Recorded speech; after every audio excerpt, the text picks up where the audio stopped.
These are 5 perfumes that will make you smell rich under $200, or will they? We'll see. But these are 5 quiet luxury fragrances. In my opinion, they kind of follow that timeless trend that's so synonymous with quiet luxury, and they all happen to be under $200. In fact, most of them are right around $100, so they're very affordable. You don't have to spend a lot of money, and I still do think that they echo that timelessness, which in my mind is my favorite part about the quiet luxury trend.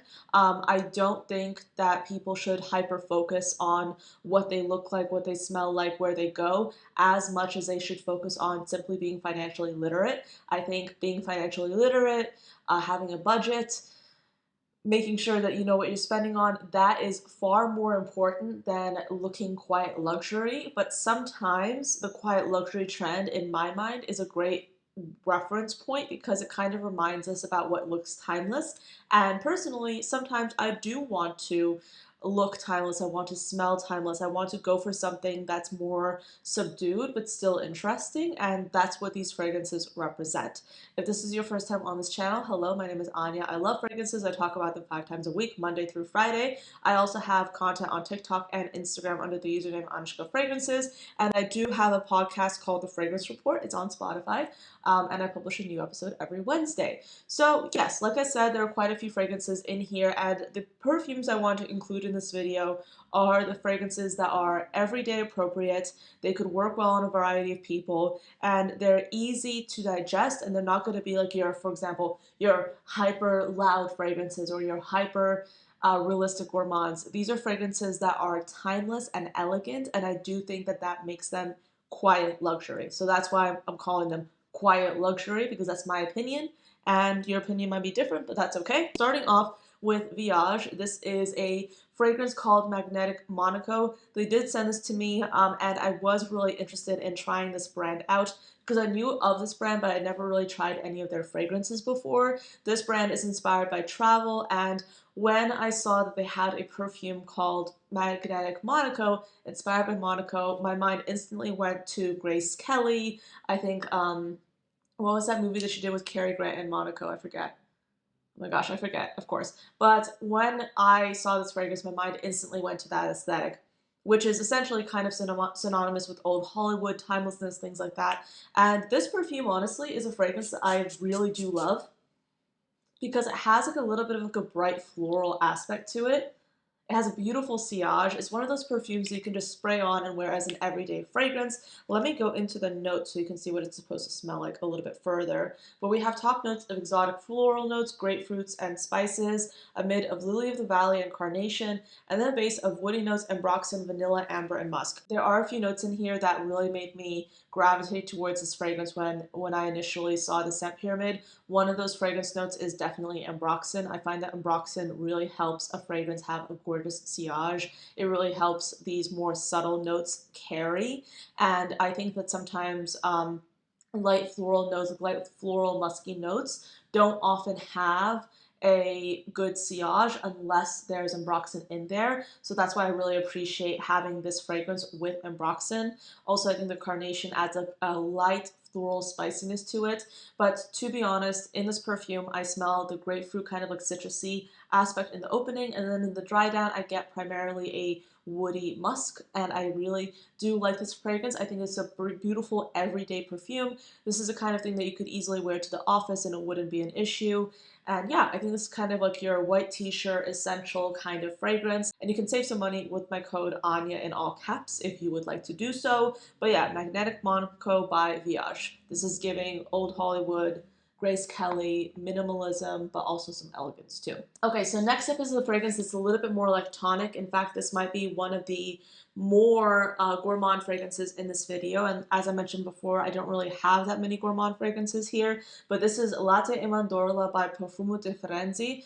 This is a really interesting fragrance if you love like tonic perfumes, if you love creamy fragrances. This has almond, this has anise, I believe, which is like this like light spice. It's kind of like a mulling spice. So this has top notes of almond and milk, a mid of rose and anise, like I said, and then a base of patchouli and musk. This ends up smelling, I mean, in the Accords, it says patchouli is at the top. I don't know if I'd agree with that or not because I don't, to be honest, I don't think I've smelled a lot of patchouli fragrances that don't smell either fruity or earthy, and this perfume to me does not smell earthy. So I don't know, like I'm not able to identify the patchouli outright, but maybe it just helps it last longer. But this perfume to me primarily is electronic fragrance with a light spiciness to it, but it's not overtly it's not overtly spicy whatsoever. It's more of a lactonic perfume with almond, with like almond skin, like a cold glass of almond milk almost with almond skin. It's like very interesting.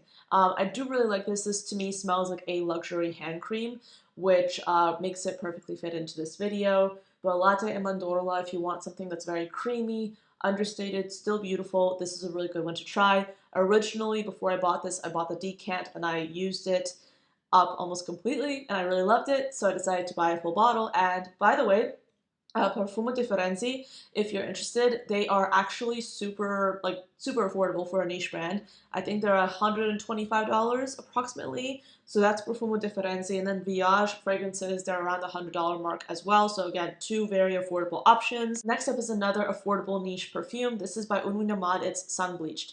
I love this fragrance. If you're looking for a fragrance that smells like a white linen fabric, that like has a clean musk to it, this is beautiful. In fact, so many of these fragrances have clean musks in them, so it's kind of interesting. But this was actually sent to me, but I've actually purchased most of my Une Nuit Nomade bottles myself, which is interesting. And I do have a code with Une Nuit Nomade if you want to save some money. But essentially, Sun Bleached is a fragrance that smells like a fabric. And this perfume literally has notes of ambrette, bergamot, and cardamom at the top, a mid of linen and white flowers, and then a base of white musk, vanilla, myrrh, and sandalwood. If you love sandalwood as well, do I have any perfume on this hand? If you love sandalwood as well, this is a beautiful perfume. It literally, let me just like let it dry down a little bit further. Yeah, like honestly, I smell the linen outright. It's a clean white linen yacht kind of smelling fragrance, if I'm being honest. I really, really do adore this one. I've had it for quite some time, and I've made a dent in this because like, this is the kind of fragrance that I can easily overspray because it just smells like clean linen, like almost like you've just had freshly laundered clothes right from the dryer placed on your body. This is what it smells like, and it smells absolutely phenomenal. So yeah, love this. Sun bleached, it smells delightful, and a very approachable fragrance as well. Next up is a fragrance by Commodity. I had the pleasure of visiting their storefront in New York, and they asked me to choose a fragrance to take home with me. And I didn't even know that they had a line of exclusive fragrances in their New York boutique, but they do. And I tried this fragrance, and it was instant love. I was blown away by this perfume. Essentially, this is called Gin. This is one of their special edition archive fragrances, meaning this is only available if you go to the New York store or New York location for Commodity. And this fragrance smells like a luxe gin perfume, but not so focused on the alcohol. This smells like the aromatics that would be in a martini, you know? So yeah, I think that this is really interesting. So we have notes of juniper berry, grapefruit juice, lime, then ginger leaf, freesia, and labdanum, and then patchouli, smoky oak, and musk. I love labdanum as a fragrance note, by the way. It's a very elegant note in my opinion because it almost comes off as like slightly leathered, but not explicitly so. So you know like how leather, or let me just say suede rather. You know how suede has kind of like a velvety texture to it?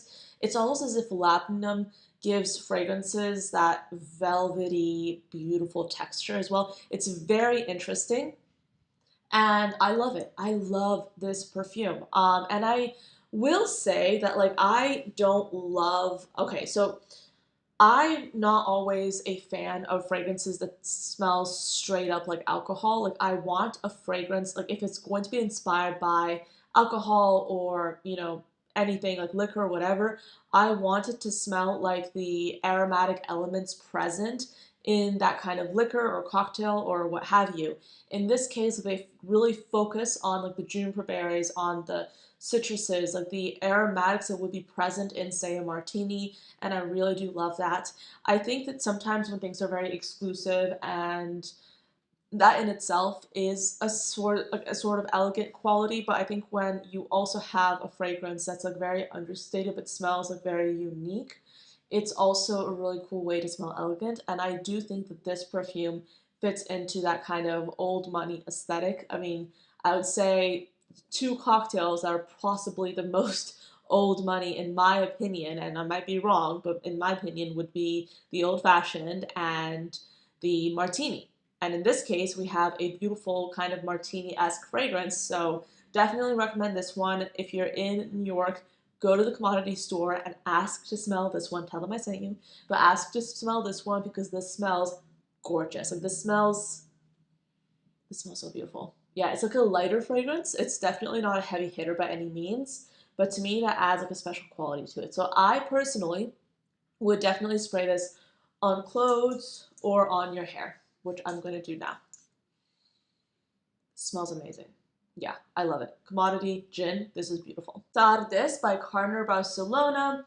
This was gifted to me by the brand, but I've wanted to have this perfume for quite a while. It's been on the wish list, and it's honestly like, yeah, it's giving quiet luxury. I mean, all the fragrances in this video are giving quiet luxury, I know, but this is a fragrance that's very focused on like that kind of clean, powdery, musky nuance. There's almond in here, but it's not like a super like tonic almond like is Latte e Mandorla, for example, from Profumo de Firenze.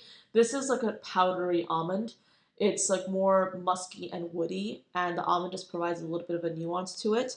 So let's look up at the notes because I think that there's like a note of celery in here, which I found to be very interesting. I don't necessarily smell celery in this. I might be wrong. I don't know. This is a perfume with almond, rosewood, rose geranium at the top, a mid of plum, cedar, celery, and then a base of heliotrope, tonka bean, and musk. So like I said, this is a musky fragrance. It's rather woody. I really do like it. I think that the sillage on this is also really beautiful. Yeah, I've been enjoying this one. I haven't had it for very long, I will say that. So I haven't really had a chance to fully test it, but by smell alone, I think this fits into the video. So anyway, those are the 5 fragrances I wanted to mention today. Let me know if you would like me to do a part 2 to this video because I feel like there are so many other fragrances that would fit into this category. And at the end of the day, like we wear fragrances because we love to, and sometimes fragrances that are timeless are really helpful to have because they're easy and you can wear them wherever you want. So anyway, with that being said, thank you so much for watching until the end of this video. I hope you enjoyed it and I'll see you next time. Bye.